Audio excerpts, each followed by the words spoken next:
अस्सलाम वालेकुम। मैं डॉक्टर सुंबल अफजल आज अपनी उन तमाम प्रेग्नेंट पेशेंट्स के लिए ये वीडियो लेके आई हूँ जिनकी अभी प्रेगनेंसी स्टार्ट हुई है, जिनका फर्स्ट मंथ है, सेकंड या थर्ड मंथ है, मतलब फर्स्ट ट्राइमेस्टर हम पहले 3 महीनों को कहते हैं। जो ही आपका साइकिल लास्ट डेट मिस हुई, आपने प्रेगनेंसी टेस्ट किया, वो पॉजिटिव आया, या अगर आपने बीटा एसीजी किया और वो पॉजिटिव आया, तो ये आपकी कंफर्मेशन टेस्ट है। अब बात आ जाती है उन कपल्स की कि वो क्या खाएं फीमेल्स में, कि ये प्रेगनेंसी को कैसे आगे लेके चला जाए। प्रेगनेंसी एक नॉर्मल हेल्दी स्टेज है, इसमें आपको खुश रहना है, अपनी डाइट को नॉर्मल रखना है, आपको बिल्कुल एक्स्ट्रा कैलोरीज की ज़रूरत नहीं है, यानी ज़्यादा खाने पीने की ज़रूरत नहीं है। अभी आपको अपनी डाइट को ही मॉडिफाई करना है, यानी आपने अपनी डाइट को 3 पोर्शंस में डिवाइड करना है। प्रोटीन डाइट, कार्बोहाइड्रेट डाइट और फैट। प्रोटीन डाइट 70 to 80% आपकी डाइट पे मुश्तमिल होनी चाहिए, जिसमें आपको अंडा, लाल लोबिया, गोश्त जिसमें लाल गोश्त है यानी मटन, बीफ, और वाइट मीट यानी फिश और चिकन का इस्तेमाल प्रॉपर करना है। इसके अलावा दालों और सब्जियों का भी बाकायदा इस्तेमाल करना है। मगर सबसे बड़ा मसला आता है नौजिया, वॉमिटिंग और मूड स्विंग्स का, यानी बहुत सी चीज़ें आपको अच्छी नहीं लगती। लोग मेरे पास, जब मेरे पेशेंट्स कहते हैं कि डॉक्टर साहब आप एक शेड्यूल बना दें, आप हमें लिख दें कि हमें क्या खाना है और क्या नहीं खाना, यानी वो मिथ्स कि ये ठंडा है और ये गर्म है, तो ऐसा बिल्कुल नहीं है। हर एक का अपना मिजाज है, यानी कुछ चीज़ें लोगों को अच्छी लगती हैं प्रेगनेंसी में, वो चीज़ें अच्छी लगती हैं जो शायद उन्होंने कभी आम रूटीन में खाई भी नहीं होती।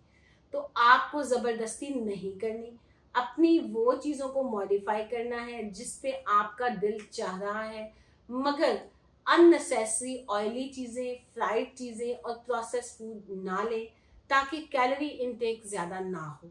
बस अपनी डाइट को सिंपल रखें। और सबसे इम्पॉर्टेंट बात है कि डॉक्टर पे जाने से पहले ही आपको 3 मंथ्स पहले फॉलिक एसिड शुरू करना है।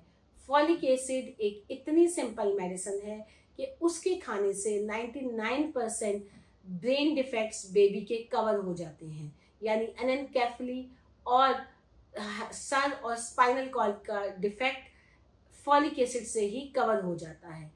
तो इस छोटी सी दवाई से ही आपके 90% मसलों का हल निकल आता है। अगली बात आती है हाइड्रेशन की, यानी वो लोग जिनमें बहुत ज़्यादा वॉमिटिंग है, दिल ख़राब हो रहा है और वो लिक्विड नहीं ले पा रहे, तो उनको चाहिए कि अपनी डाइट में हाइड्रेशन को बेहतर करें। उसका बेस्ट तरीका है कि आप शॉर्ट फ्रीक्वेंट मील्स लें और उसके साथ लिक्विड इंटेक लें, यानी ORS का इस्तेमाल करें, लेमन वाटर का इस्तेमाल करें, ताकि आपका इलेक्ट्रोलाइट इम्बैलेंस ना हो। अगर वॉमिटिंग की वजह से इलेक्ट्रोलाइट इम्बैलेंस हो गया तो फिर भी आप ना वॉमिटिंग को रोक सकेंगे और इसके साथ आप डिहाइड्रेटेड हो जाएंगे।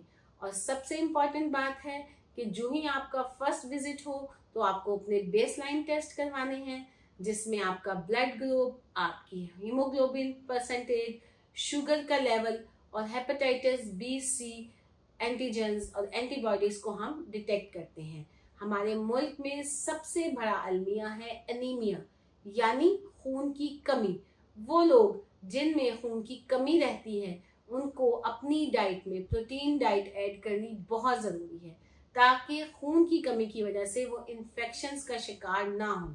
सबसे ज़्यादा इन्फेक्शन यूरिन इन्फेक्शन है, जो हर दूसरे पेशेंट को मेरी OPD में फेस करनी पड़ती है।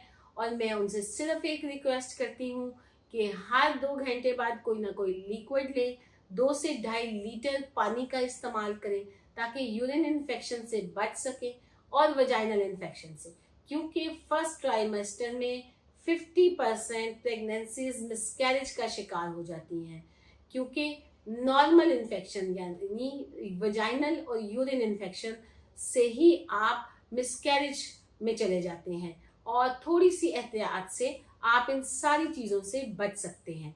और सबसे इम्पॉर्टेंट बात कि आपको फर्स्ट बुकिंग अल्ट्रासाउंड कब करवाना है, यानी ग्रोथ में इफेक्ट आ रहा है, आपको कैसे पता चलेगा। सबसे बड़ा सवाल कि क्या डॉक्टर साहब अल्ट्रासाउंड सेफ है, तो बिल्कुल अल्ट्रासाउंड कोई श्वाइन नहीं है, ये अल्ट्रासोनिक वेव्स हैं जो कि ये डिसाइड करती हैं कि आपकी प्रेगनेंसी यूट्रस में है या खुदा ना खास्ता कोई एबनॉर्मल प्रेगनेंसी है, यानी प्रेगनेंसी ट्यूब में ना हो, जिसे हम एक्टोपिक प्रेगनेंसी कहते हैं।